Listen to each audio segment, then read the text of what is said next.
maadada community policing-ka ee isdhexgalka booliska waa General Yuusuf Maxamed Faarax oo ah taliyaha xiriirka bulshada iyo booliska waxa uu sharaxayaa ahmiyadda barnaamijka darasaynta oo ah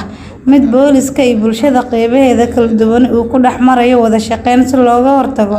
faralka ammaanka lidii ku ah isdhexgalka booliska iyo shacabku waa boolisaynta bulshada waa bulshada oo loo tababaro oo u shaqeysta sida booliska oo kale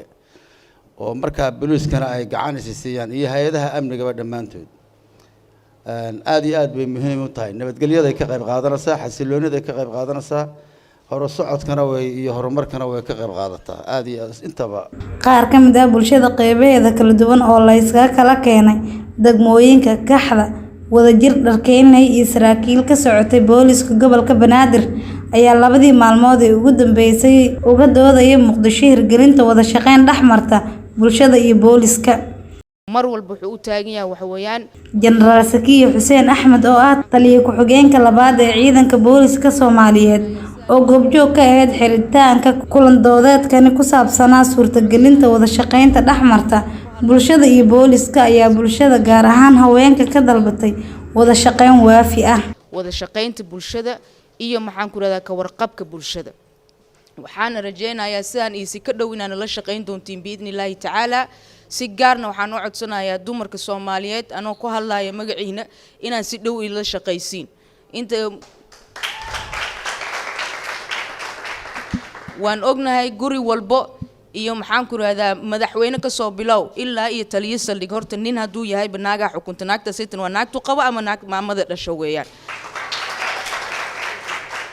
sidaas darteed waxaan leeyahay habliyahow qasab maahan anaga ina xilalka ku fadhina qasab maahan maxaan ku radaa ina xidigi heesana ogaada horta powerka already gacantiina ku jira idinka soo isticmaal leeyahay kaliya aniga harsan markii ina fahantiin marka aad iyo aad maxaan ku radaa nigu dhiirinaya maamooyinkayga sharafta leh maanta meesha jooga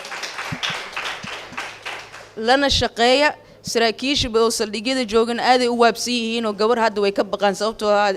Zakiya kor joogto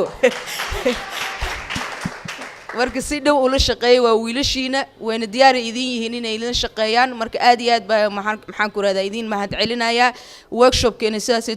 shirkeenu ku soo xiriyaa laakiin shaqadii hadda koow inoo wada shaqeyn abni oo dhaxmarta bulshada iyo boolis isku hadaf ah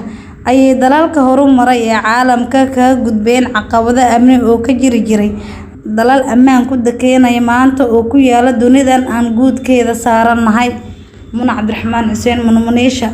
warbaahinta City magaalada Muqdisho.